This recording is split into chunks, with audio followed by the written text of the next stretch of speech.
You are listening to We Saw the Devil, an investigative and conversational true crime podcast that deep dives into fascinating criminal cases that are solved, unsolved, or ongoing.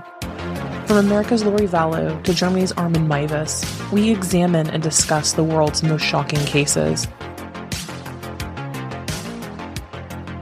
If you're enjoying the show, don't forget to follow us online. Check us out at WeSawTheDevil.com and We Saw the Devil on Facebook, Twitter, and Instagram. And don't forget, you can become part of the show by backing us on Patreon.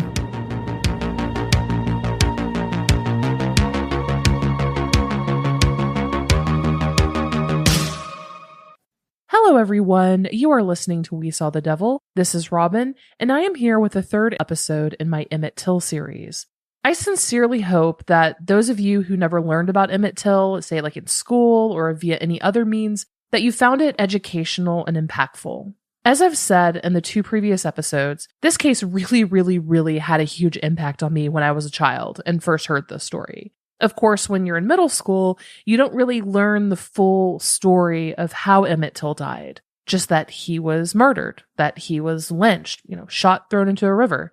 Doing this deep dive into the story and gaining a new perspective and understanding of just the sheer brutality of the crime, the political games that were going on at the time, it's been really heavy. Even though these episodes are 30 minutes apiece, roughly, I've probably put in 60 hours at least in researching this, reading multiple books, the autobiography by his mother. I was just drawn to this case and knew that I had to get into it after I saw the current news circulating that I've alluded to in previous episodes that Carolyn Bryant is still alive and doing well, the woman who accused him of touching her as well as whistling at her. Really diving into this case has really been educational for me as well, of understanding just history and being a Southerner myself, born and raised here in Nashville. I've traveled to Birmingham, to Mississippi. I've seen where Emmett Till died. If you all know me, you all know that I love all things mid-century. I mean, obviously, right? The show's logo that I had changed, our social media accounts, upcoming website changes, they all reflect my love of all things mid-century. I like the style, the art, the color palettes, the furniture, the dishes, the home architecture, slanted roofs. I love all of it. But most of all, I had the realization about 3 a.m. earlier this week as I was researching this of just how evil people here were during that time. This is 1950s, right? We're talking about the mid-1950s, 1955 to be exact, for Emmett Till's death. And I think what I find most interesting is the dichotomy of the 1950s and the 1960s. On one hand, you have that happy nuclear family with a successful working husband, the perpetually doting and smiling and happy housewife, the 2.5 kids. The reality of it, though, is that the 1950s and the mid-century was pretty much a hellscape for many people in this country, particularly women and people of color. Let me ask you a question. What do you immediately envision when it comes to the 1950s? Chances are it's a, stay-at-home mom who's a caretaker, feminine, perfect hair, makeup, nice clothes, submissive to her husband, waiting to take his coat when he comes home, always happy. The type of mom who bakes cookies and spends her whole life cleaning and baking, like June Cleaver from Leave It to Beaver, happy in the cult of domesticity. Being a housewife was the ultimate symbol of affluence. And bear with me here, guys. I promise all of this is relevant at the end. We hear it a lot. Those were the good old days. Everyone was happy and wonderful. Except two things. First, that's bullshit. A large proportion of American women were so miserable in their lives that they would suffer from severe depression and anxiety.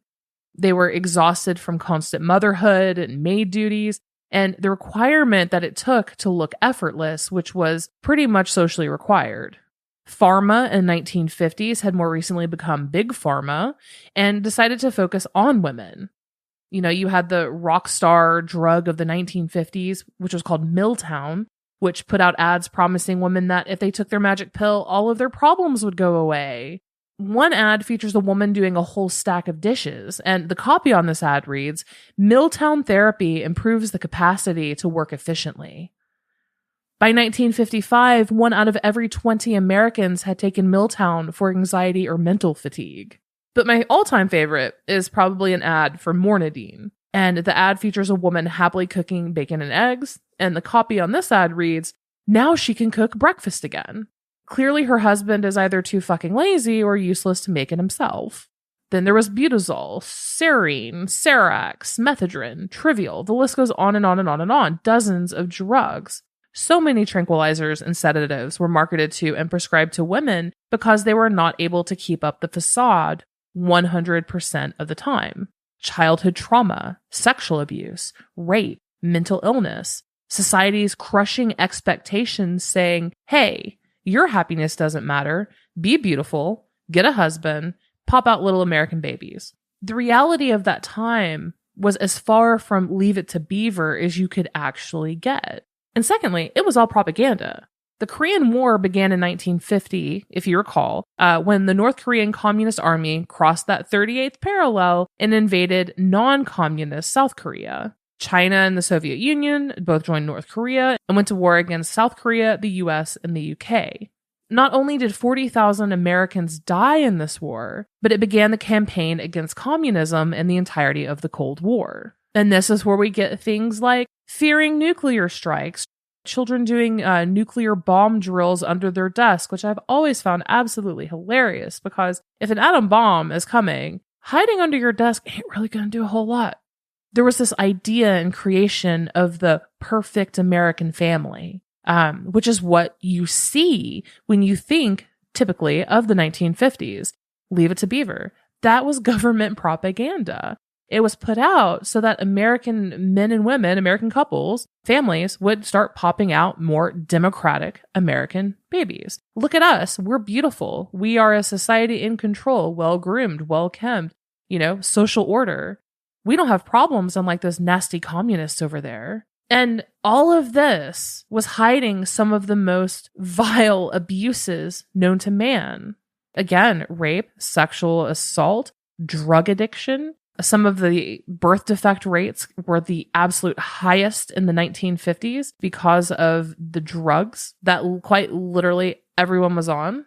In short, the stylish effervescence of the 1950s was nothing more than a living nightmare that had a thick coat of government propaganda applied to it, especially for people of color. When you think of the 1950s, do you think of people of color being happy, healthy, and successful?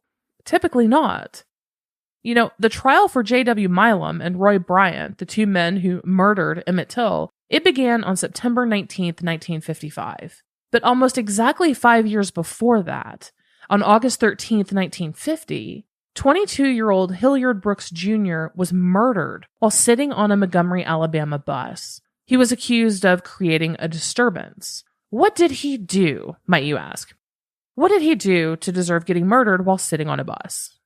He boarded the bus through the front door like how we all do today, right? Jim Crow laws of the time dictated that Black people had to board through the back of the bus. Hilliard boarded the bus through the front door and then refused when the bus driver told him to exit and then go around and board from the back. The bus driver ended up calling police, and they responded. A white officer immediately, upon arriving, shot Hilliard dead and also wounded two bystanders. Sadly, Hilliard Brooks left behind a wife who was pregnant and also several young children. And there were multiple eyewitnesses reported that his murder was unnecessary. He was unarmed. He wasn't aggressive. He was just sitting there.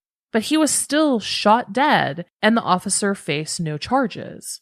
An outrage over Brooks's death helped set the stage for the Montgomery bus boycott, which officially began in name after Rosa Parks, whom you may have heard of, Black seamstress, was arrested and fined for refusing to give up her seat to a white man.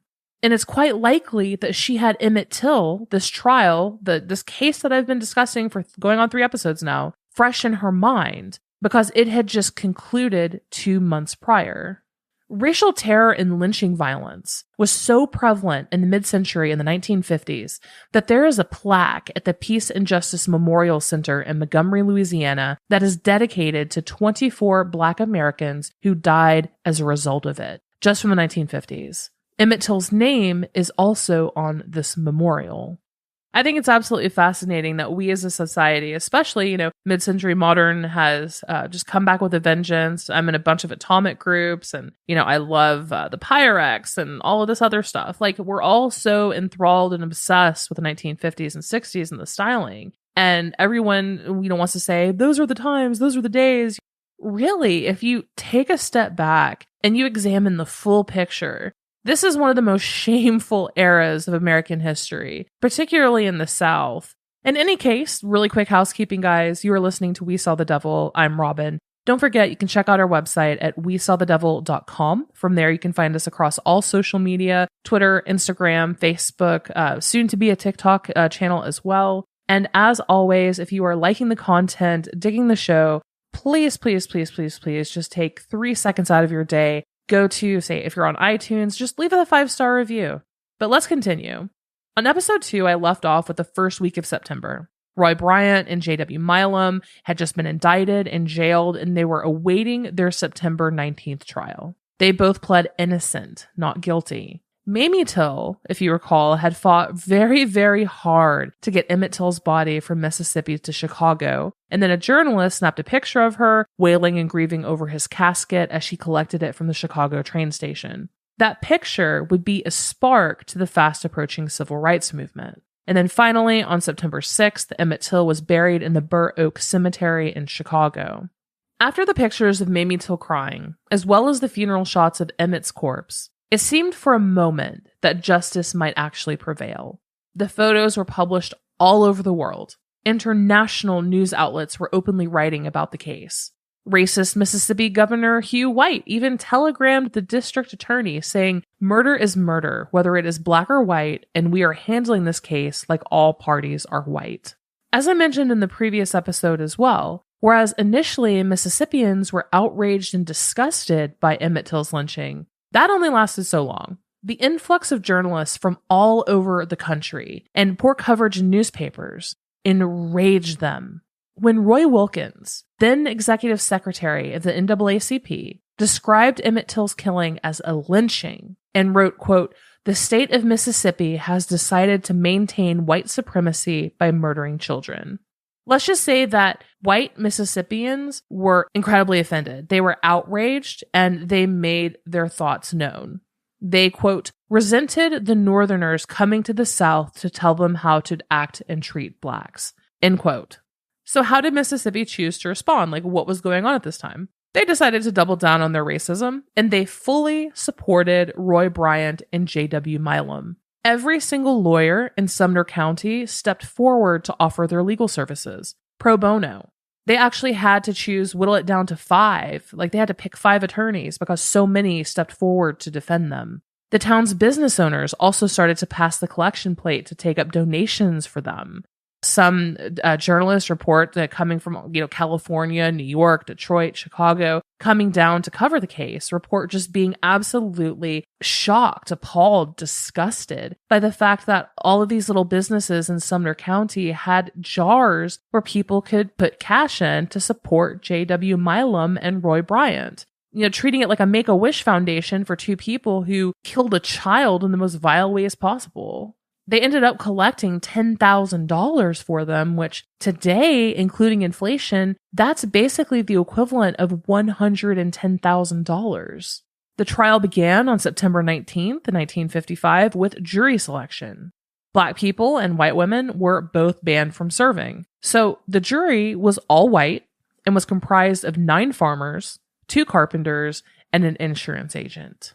Also on the 19th, the first day of the trial during jury selection, that's when Mamie Till left Chicago's Midway Airport to attend the trial in Mississippi. So Mamie Till was actually attending the trial and had left. And presiding over the entire event at the Tallahatchie County Courthouse was Tallahatchie County Sheriff Clarence Strider. Remember him? I talked about him a bit in episode 2. He was the one who was called to the scene when Emmett Till's body was found. He was short, fat, obscene, and violently racist.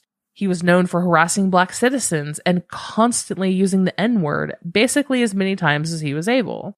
And that was on full shocking display to the world at the trial of Roy Bryant and J.W. Milam. He told one member of the press, quote, "We never have any trouble until some of our southern inwards go up north and the NAACP talks to them and they come back home. If they would keep their noses and mouths out of our business, we would be able to do more when enforcing the laws of Tallahatchie County and Mississippi." Yeah, he actually said that on national television, proudly and unironically. Sheriff Strider ensured that the courthouse was segregated. Blacks were on the left, whites were on the right. Black members of the press who had come from, again, all around the country were given a tiny, tiny, tiny playing card table for everything. Photographs, drawing, note-taking. It was like 3 feet by 3 feet in size. Of course, the white press they were given, full tables to accommodate. Overall, in this tiny little courtroom in rural Deep South Mississippi, there were more than 27 reporters and photographers. And if this gives you any idea as to the culture and education, cultural state of this area, African-American Congressman Charles Diggs traveled from Detroit to see the trial himself. Again, Black congressman. Well, Sheriff Strider refused to let him into the building, locked him out. He had no idea who he was. A Black journalist who recognized him and was like, "Oh my God, this is a bigwig. Let's let him in, Tried to explain to Sheriff Strider, "You might want to let him in. He's a congressman." But Sheriff Strider and his deputies refused to believe it. Sheriff Strider said, quote, "This N-word said there's an N-word outside who says he's a congressman." The deputy replied, "N-word congressman? I doubt it." Every morning, if Sheriff Strider came into the courtroom, he would come in on the left side against the Black press and say, "Hello, N-words," publicly for the world to see. Day 2 of the trial on September 20th, early in the morning, Mamie Till finally arrived in Sumner County, just in time for the beginning testimony in the trial of her son's accused murderers. As she walked down the sidewalk and approached the courthouse, she reminisces in an interview about how she looked up in the windows of the buildings surrounding the courthouse. Many of them had men and children looking out of them, whom she assumed to be father and sons, typically. Several children from several rooms in several different buildings had toy guns that they were aiming directly at her, from their windows. And as she walked by, they would pull the trigger and start yelling, "Bang, bang, bang, bang." I mean, if you're not reading into that, basically these little children were pretending to murder this Black woman who happened to be the mother of Emmett Till. They were acting that out, and their fathers were beaming with pride and laughing as this woman was going in to her son's murder trial.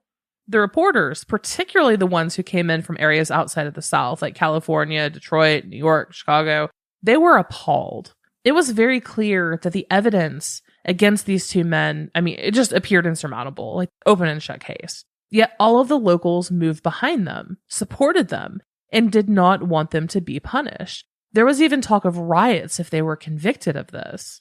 And in off-the-cuff discussions, a journalist would be like, "But hey, they did it though, right?" And the townspeople would either say A, something incredibly racist, like, "Well, Black people don't matter anyway," or 2, "Yeah, but he's a really good guy. He's a really nice guy." It was either one or the other. On day 2, Mamie Till testified first, but it was Mose Wright, Emmett's great-uncle, who gave the most brave and explosive testimony of all. If you've somehow forgotten, please start this series from episode 1. But Mose Wright was Emmett's great-uncle, and Emmett was staying at his house on a visit from Chicago when he was abducted by J.W. Milam and Roy Bryant. So in court, under testimony in front of everyone, in front of a packed courthouse in rural Mississippi, when asked if he could identify the man with a gun who entered his home and took Emmett Till, Mose Wright stood straight up, almost on his tiptoes, leaned forward, and pointed his finger directly at J.W. Milam. The courtroom exploded in gasps and grumbles. Not from shock, as everyone already knew that J.W. Milam took and murdered Emmett. Milam had boasted about it. Not even just that, but he even showed multiple people for money Emmett's dead body before he and Roy Bryant weighed him down with a cotton gin fan and threw him into the river. So it wasn't shock of why everyone was gasping and groaning. They were shocked because Mose Wright, pointing blame at a white man, simply crossed the line, and Black people simply did not do that in Mississippi. His life since Emmett Till's disappearance had been threatened hundreds of times. He'd received threatening phone calls, threatening letters, people dropping by to threaten him if he testified in this trial. And he stood up and he quite literally pointed a finger at J.W. Milam. That action alone was basically suicide, and it labeled him a dead man walking.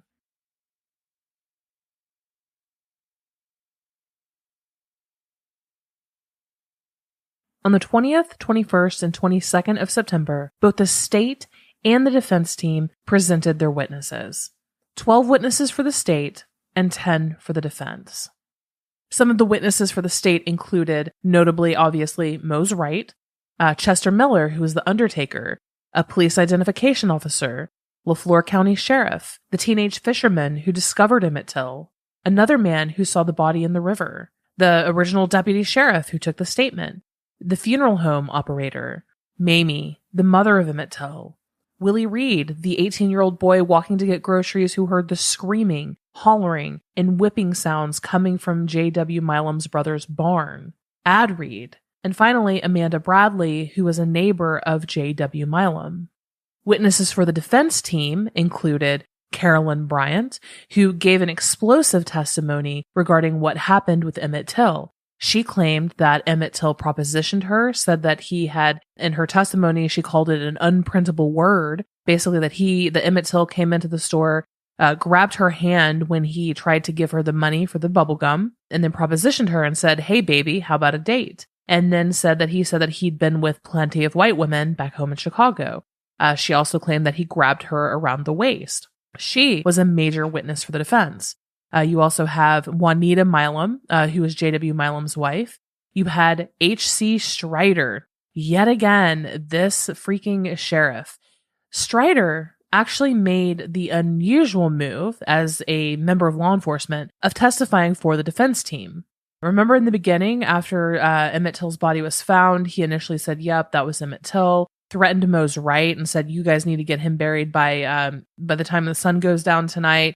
So in court, as he was giving his testimony, he said, "No, I'm not sure that was actually Emmett Till. I don't think so. It had been in the river and it was in there too long. Bloat set in. You can't even tell if the body was white or black, or if it was an adult or a child."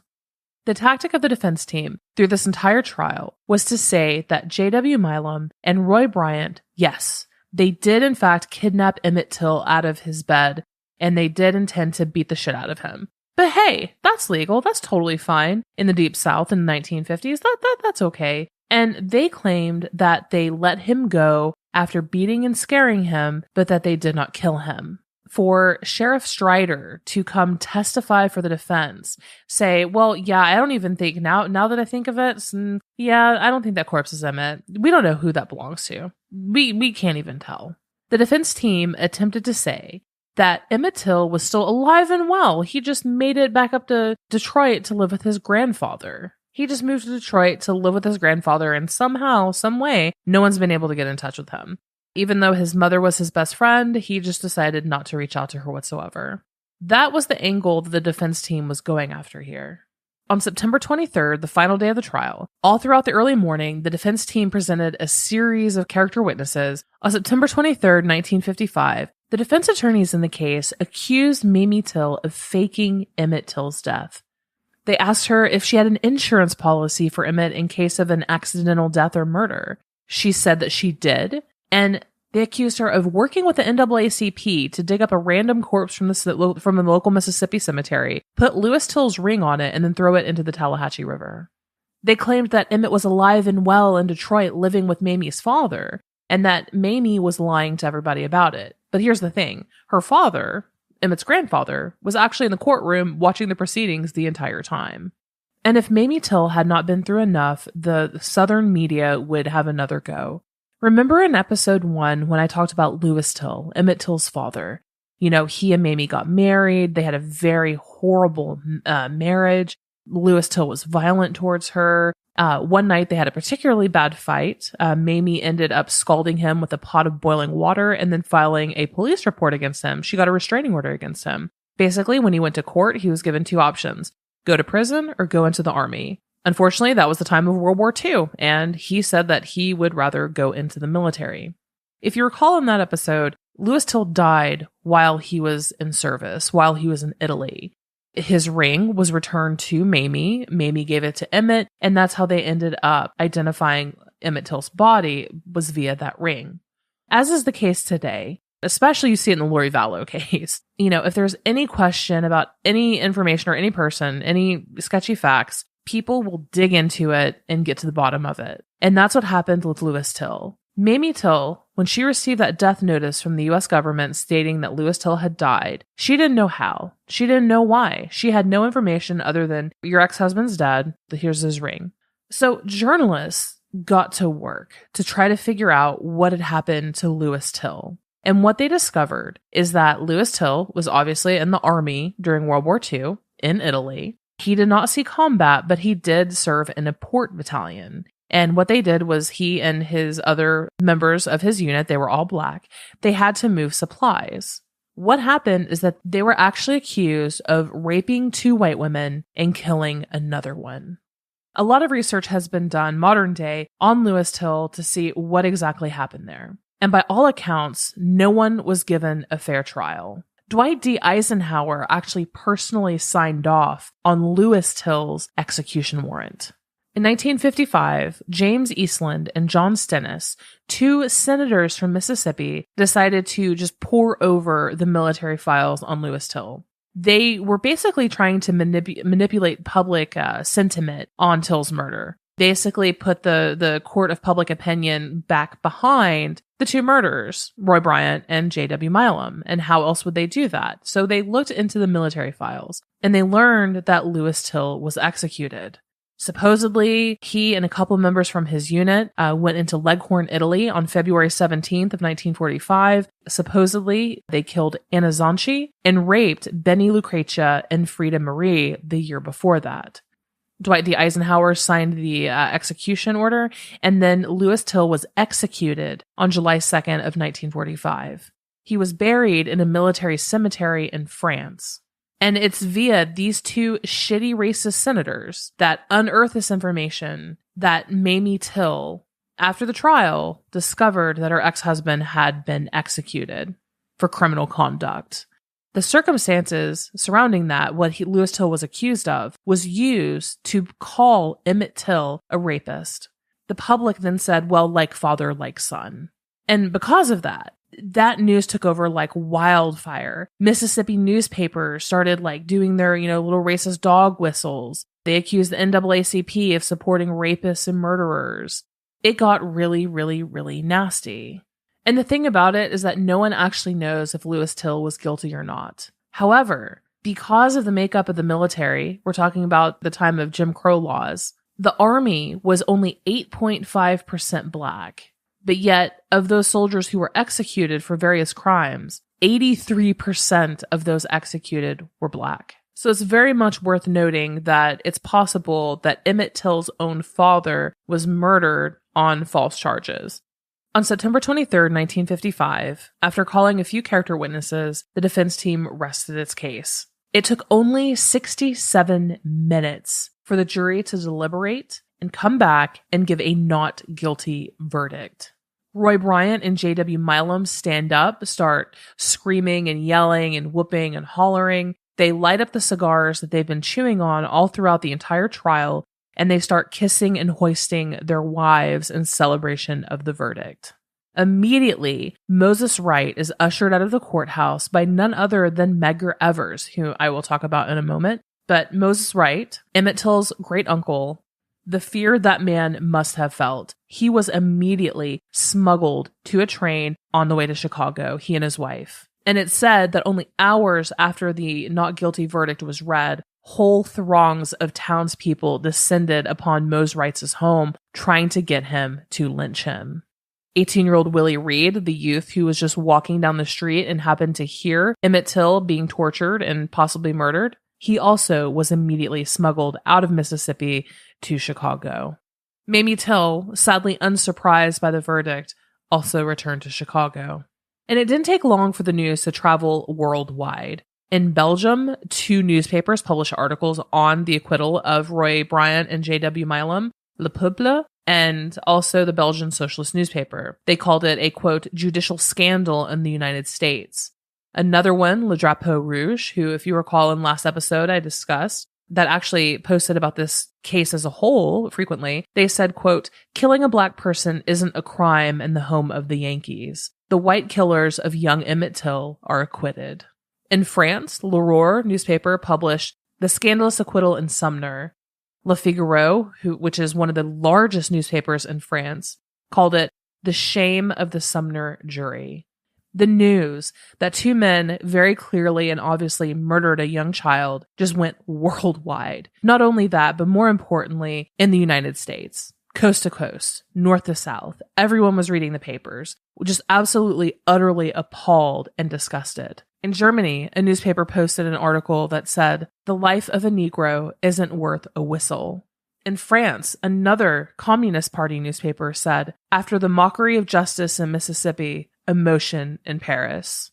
At the end of September, on September 30th, 1955, J.W. Milam and Roy Bryant are released on bond. However, they do have kidnapping charges pending. By the end of October, the North is incensed by this. The American Jewish Committee in New York City, they released a report that urged Congress to strengthen federal civil rights legislation because of the Emmett Till case. Their report includes page after page after page of newspaper articles from 7 different European countries, where journalists wrote at length about the disgust and shock of this case.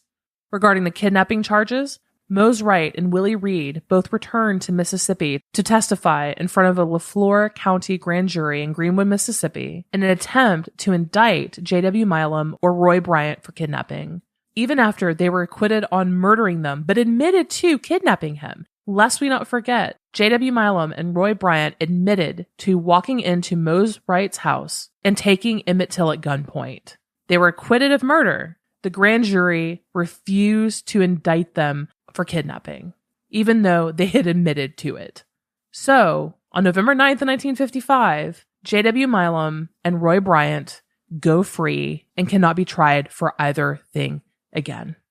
This is where we're going to stop on this episode. There will be an episode 4, basically a where are they now? What happened after the trial? Emmett Till truly was the catalyst for setting off a lot of the civil rights movement that would come in the late 50s and early 60s. And if you're sitting here thinking, God, that was a really long time ago, why are we even still talking about it? Well, A, we're going to cover that in the next episode. And B, did you know that there is actually a memorial to Emmett Till at the site of where his body was found? There is a marker along the Tallahatchie River in Mississippi where Emmett Till's body was found that was erected and put there in 2007. By 2016, that sign had roughly 50 bullet holes piercing through it, basically making it completely useless and illegible. Emmett Till plaque, where his body was found, and it had been shot up so badly that you couldn't even tell what it said. On the opposite end of that, there was a site marker, historical site marker at J.W. Milam's home. Guess what? It was perfectly intact, fully preserved, cleaned and beautiful, and people had left flowers around it. A man who cut off a child's penis, removed his teeth with pliers, beat him for hours and hours and hours, brought an axe down upon his head, cut off 2 ears, gouged out his eyes, shot him, and then weighed his body down with a fan and threw it in a river. That man gets flowers in Mississippi as of 2016. Emmett Till's gets shot up. That's where we're going to stop today. In the next episode, we are going to cover the where are they now and the larger impact of the Emmett Till case. The entire purpose of me doing this episode is due to the fact that Carolyn Bryant is back in the news. Carolyn Bryant is still alive. She's 88 years old, and she's found herself back in the news cycle. Thanks to researchers who have been researching the Emmett Till case, they actually found an unserved warrant for her arrest. I'll go into details on the next episode. This just happened about a month ago. The question remains, Carolyn Bryant has since admitted to lying on the stand about Emmett Till's behavior. She's admitted to it in the years that have passed. We're now in 2022. They were going to arrest her, but it was hidden, obviously, because of, white supremacy. The question is, should she, at her age, be arrested? But that's it for today, guys. Thank you so much for listening. Don't forget, you can find us at WeSawTheDevil.com. From there, you can find us across all social media, Instagram, Twitter, Facebook, our Patreon. Even if you just want to send us a message, you can send an email if you have any questions about the case. If you want to read more about this case, which I highly, highly, highly suggest you do so, I'm dropping a link to the University of Missouri, Kansas City Law School. They have an amazing, amazing resource that actually has typed out like PDF versions of all testimony from the Emmett Till trial. And I highly suggest you check it out. But check that out in the show notes. Thanks again for listening, guys. Until next crime.